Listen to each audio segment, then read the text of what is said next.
पूरी फैमिली में हमारे अंदर इतना वो हमारे अंदर भी मतलब इतनी परेशानी थी कि 6 लोगों की डेथ हो गई है। अ, पुरानी गाड़ी थी, वो इस कदर गली-सड़ी गाड़ी थी कि उसमें जब गाड़ियाँ दोनों हिट हुई हैं तो उसको डैमेज ज़्यादा हुआ।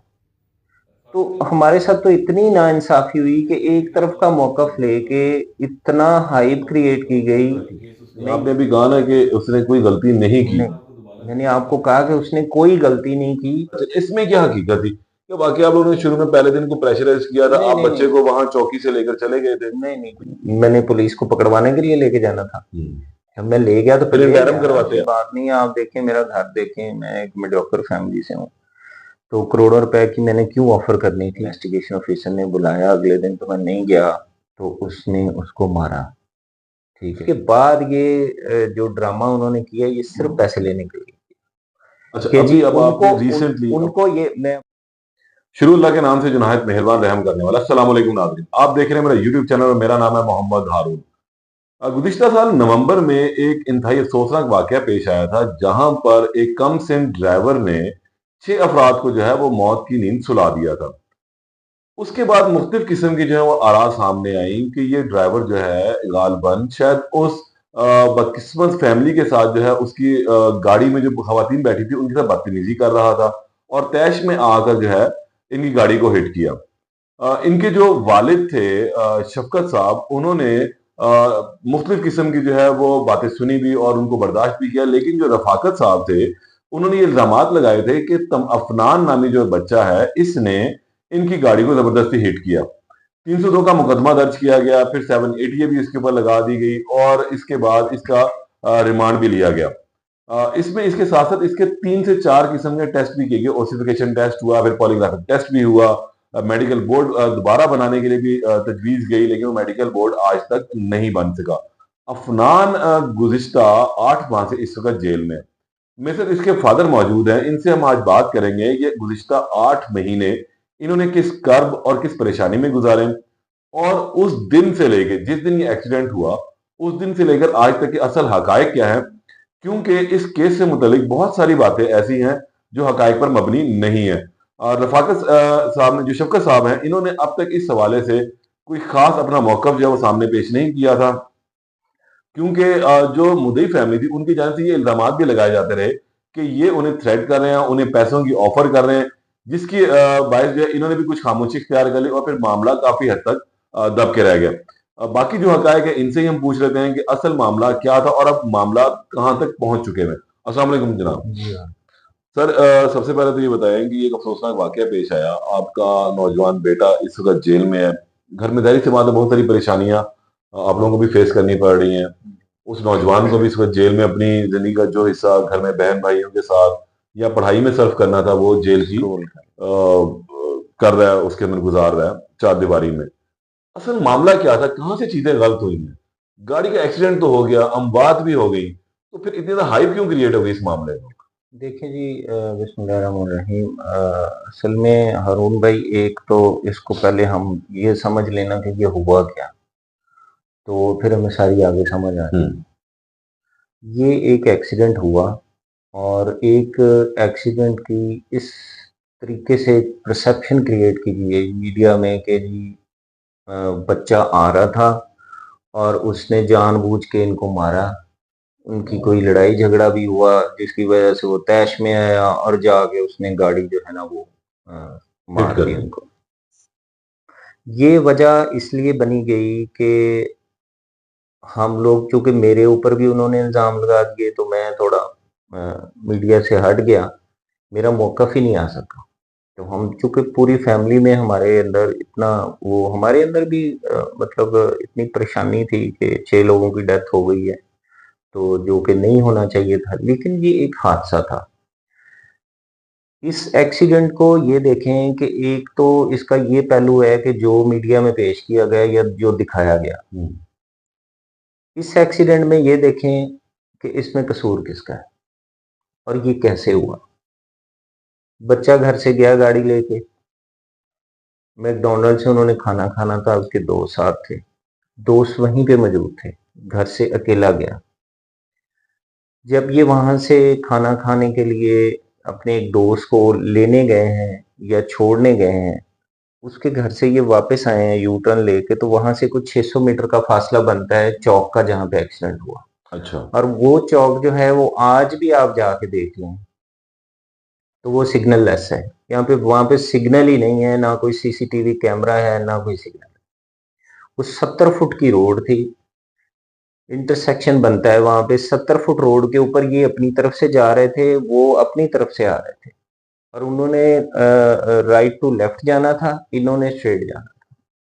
जब दोनों ड्राइवर्स ने एक दूसरे को देखा चौक में कि हम लोग एक दूसरे को क्रॉस करने लगे, तो उन्होंने गाड़ियों की ब्रेक्स लगा दी। उस ब्रेक्स लगाने के दौरान वो टाइमिंग ऐसी सेट हुई, वो अल्लाह की तरफ से होना था कि उनकी गाड़ी इनकी गाड़ी के बिल्कुल आगे आके रुकी। इन्होंने भी ब्रेक्स लगाई, उन्होंने भी लगाई, लेकिन दोनों गाड़ियां हिट हो गई।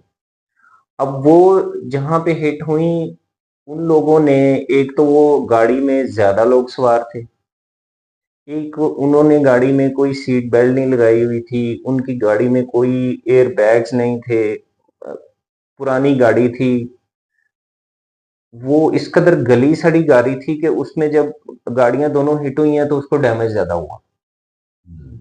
उनकी गोद में बच्चे थे।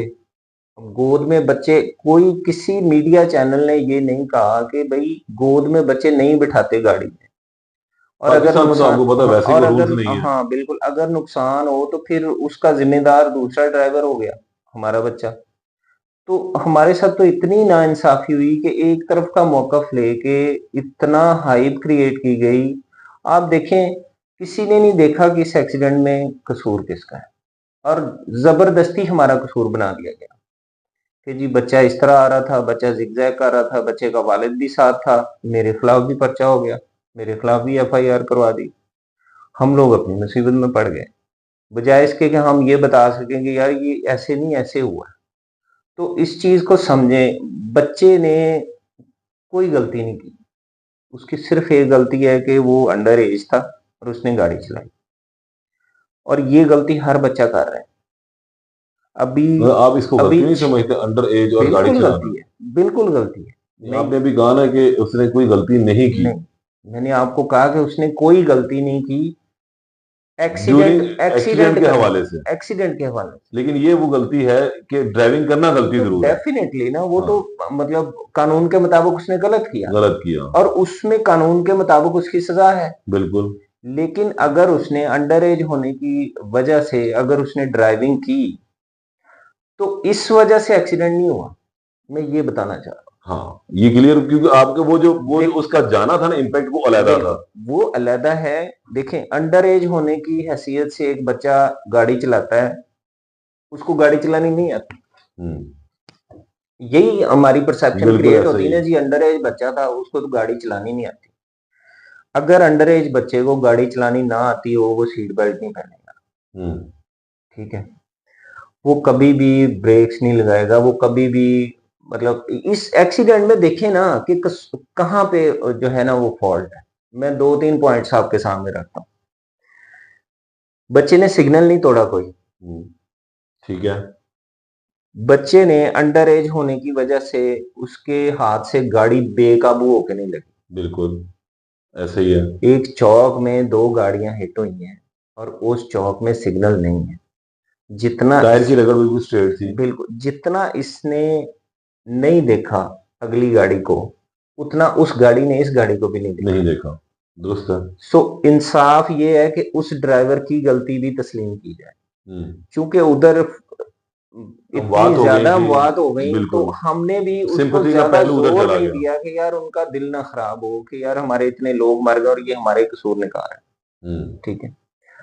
सो हमारे बच्चे को कहा गया कि जी ये तो दहशतगर्द है, ये तो जनाब इसने तो इतने लोगों का कातिल निकला, इस तरह की हेडलाइंस लगाई गई कि बहुत दिल दुखा कि यार मीडिया जो है ना वो हमारे खिलाफ क्यों है और क्यों ऐसे कर रहा है। जब तक हकाइक सामने नहीं आए। अच्छा, उसमें एक बात और भी आई थी कि मतलब ये इस बात कही गई कि ये बड़े बहुत बड़े घराने से इनका ताल्लुक है, इसके दोस्त बड़े घरानों वाले हैं, और ये अपना असर रसूख इस्तेमाल कर रहे हैं, इसीलिए पहले दिन उन्होंने जुडिशल करवा लिया बच्चे को, और जब बाद में दोबारा टेकअप हुआ, नोटिस लिया, तब ये मामला चला। इसमें क्या हकीकत थी? क्या वाकई आप लोगों ने शुरू में पहले दिन को प्रेशराइज किया था, नहीं आप नहीं बच्चे नहीं को वहां चौकी से लेकर चले गए थे? नहीं नहीं, कुछ इस तरह का था मामला? देखें मेरी बात सुने, ये सारी चीजें इन्वेस्टिगेट हो चुकी हैं, हम्म। पुलिस चालान जमा हो गया, उसमें कोई चीज ये साबित नहीं है, हम्म। कोई चीज साबित नहीं है। अदालत में केस है, मैं इसके ऊपर ज्यादा नहीं बोलना चाहता। जो फैसला होगा, हमें अदालत के ऊपर यकीन है, हमें इंसाफ मिलेगा इंशाल्लाह। नहीं नहीं, वो बात आपकी बिल्कुल दुरुस्त है। मैं जो चीज पूछना चाह रहा ये हूँ। बातें गलत हैं कि जी वहां से मैं उसको लेके चला गया। मैं अगर उसको लेके चला गया तो दूसरे दिन पुलिस ने उसको, मेरे, मैंने पुलिस को पकड़वाने के लिए लेके जाना था। जब मैं ले गया तो फिर फिर ले इंटरम गया ना। करवाते आप? नहीं, इंटरम कराता या उसको गायब कर देते। गायब करते? सो वहीं से बच्चे को पुलिस लेके गई 15 की कॉल पे। वहीं पे एम्बुलेंसेज आई 1122 की। सारा ऑन रिकॉर्ड है चीजें। ये सारी चीज इन्होंने, असल में हुआ ये कि जब एक्सीडेंट हो गया तो इन्होंने फर्स्ट एफआईआर जो करवाई ना जाके पुलिस स्टेशन में, ये 3 घंटे के बाद पहुंच गए थे और इन्होंने कहा जी कि हमारी एफआईआर करें। और ये एफआईआर करवा के गए हैं घर फकत लोग। इन्होंने, आप एफआईआर पढ़ लें, उसमें किसी जगह जिक्र नहीं किया कि जी हमारा कोई झगड़ा हुआ, या हमें कोई हिट किया गया, या हमारी कोई तलख कलामी हुई। इवन दो कि ये बच्चे को जानते भी नहीं, जो हकीकत बात है।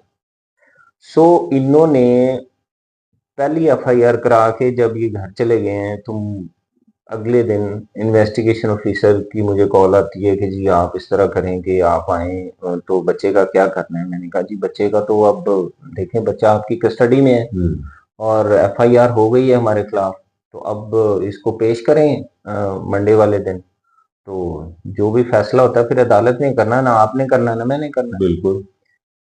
तो उस पे उसको कोई थोड़ा रंज हुआ कि जी मैं शायद, मैंने तो इससे पैसे पैसे लेने हैं तो, दिहाड़ी मार दी ना हाँ आपने। तो आपने कानूनी बात कर बिल्कुल। दी। तो उसने फिर इनको बुलाया और इनसे ये इस रास्ते में, मतलब तमीमा बयान लिए, इस रास्ते पे उसी ने चलाया, मैं समझता आप हूँ। ये समझते मैं हैं कि समझता हूँ, ये उस वक्त तक बिल्कुल ठीक जा रहे थे और देखिए ना, उसके बाद इनको डिट्रैक्ट किया गया, इनके पुलिस ने जहन में गलत ये बातें डाली, डाली गई ये कि डाली, जनाब आप ये करते जाएं ताकि बिल्कुल आपका प्रेशर बढ़ता जाए। बिल्कुल, मैं ये समझता हूँ, मैं ये समझता हूँ। आप लोगों ने क्योंकि जैसे अगर कोई चीज ऐसी थी तो उसका या तो अभी सबूत पेश कर देते।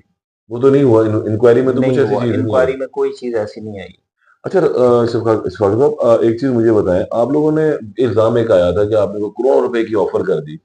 बताए, मैं भी यहाँ बैठा हूँ, ऐसे मुझे करोड़ों रुपए वाली कोई चीज आप में नहीं नजर नहीं, नहीं आई ऐसी है। बात नहीं है। आप देखें मेरा घर देखें, मैं एक मीडियोकर फैमिली से हूँ, तो करोड़ों रुपए की मैंने क्यों ऑफर करनी थी? मेरे बच्चे का कसूर क्या है? सिर्फ ये है कि वो अंडर एज था और वो ड्राइविंग कर रहा था। मैं आज भी कहता हूँ मेरे बच्चे को निकालें, उसका ड्राइविंग टेस्ट ले लें, ठीक है, उसकी एबिलिटी को चेक कर लें, किसी भी तौर से, किसी भी तौर से। इस एक्सीडेंट में नाबालिग या ना ड्राइवर होने का कोई एलिमेंट मुझे साबित कर दें। देखें, एक्सीडेंट ड्राइवर से भी होता है। वो ज्यादा होते हैं। ये जब एक्सीडेंट हुआ उसके बाद कितने लाइसेंस बने? क्या आपने चेक किया था जो उधर से बंदा ड्राइविंग कर रहा था उसका लाइसेंस था? क्या आपने चेक करवाया? ये तो पुलिस ने चेक करना था, हमने नहीं नहीं तो चेक करना। आपका भी तो था ना, राइट है? नहीं, ये इस तरफ हम क्योंकि अगर आपका बच्चा अंडर एज था, विदाउट लाइसेंस था, तो जो उस तरफ जो बंदा था, जो एज पर म्यार पर पूरा उतरता था, क्या आया उसका लाइसेंस था? देखिए, ये चीज सारी, सवाल तो है ना। ये सारी चीज जो है ना वो पुलिस ने चेक करनी इन्वेस्टिगेशन थी। में भी नहीं बात आई। बिल्कुल इन्वेस्टिगेशन को करनी चाहिए थी, लेकिन मैं आपको बताऊं हारून, हमारे साथ इस कदर जो है ना पुलिस ने बर्ताव किया है कि मैं आपको बता नहीं सकता। बच्चे को जब कस्टडी में इन्होंने लिया है, तो जब उसने मुझे इन्वेस्टिगेशन ऑफिसर ने बुलाया अगले दिन, तो मैं नहीं गया, तो उसने उसको मारा। ठीक है, उसने तशद्दुद किया, हमने कहा टेस्ट कराएं, उसका मेडिकल नहीं होने दिया। उसके बाद इन्होंने 3 दिन बाद उसकी गिरफ्तारी डाली, उसको तशद्दुद किया, मारा क्यों वो उसको? खौफ में चला गया। इसका जवाब तो वही दे सकते हैं जिन्होंने मारा। ये सवाल हम भी पूछते हैं कि क्यों मारा? उसने चोरी की थी, उसने डकैती की है, उसने मर्डर किया, उसने को गोलियां चलाई, उससे को असला बरामद होना था। देखें, बच्चा एक सिमत में जा रहा था, वो अपनी सिमत में जा रहे थे, एक चौक में सिग्नल नहीं था, वहां ये दोनों गाड़ियां टकराई। बच्चे से गाड़ी बेकाबू होके नहीं लगी। ऐसा ही है। परसेप्शन ये क्रिएट हुई कि बच्चा पता नहीं कितनी स्पीड में था और उससे गाड़ी बेकाबू होके लग गई।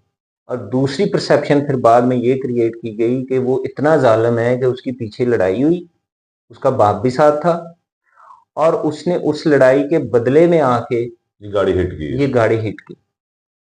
इसके ऊपर 302 लगाई गई।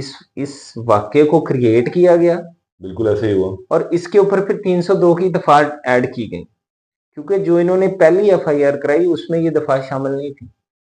वो सिंपल एक्सीडेंट की एफआईआर थी जो रफाकत अली की जानब से थी। उसमें उसने सिर्फ वो अपने होशोवास में आके, लोग उसके साथ थे, उसके गवाहान साथ थे एक्सीडेंट के, कि जी हमारे साथ थे तो हमने ऐसे देखा। अब अगर एक बंदा होशोवास में नहीं है तो 3-4 जो गवाह हैं वो भी होशोवास में नहीं वो थे। भी नहीं है। सो उन्होंने जो पहली एफआईआर कराई वो यही थी कि एक्सीडेंट हुआ। उसके बाद ये जो ड्रामा उन्होंने किया ये सिर्फ पैसे लेने के लिए। अच्छा, कि जी अभी अब उनको आपने रिसेंटली उनको ये, मैं अब कंप्लीट कर लूं, उनको ये था कि ये फैमिली पता नहीं कितनी अमीर है और ये बहुत किसी बड़े घराने का बच्चा है,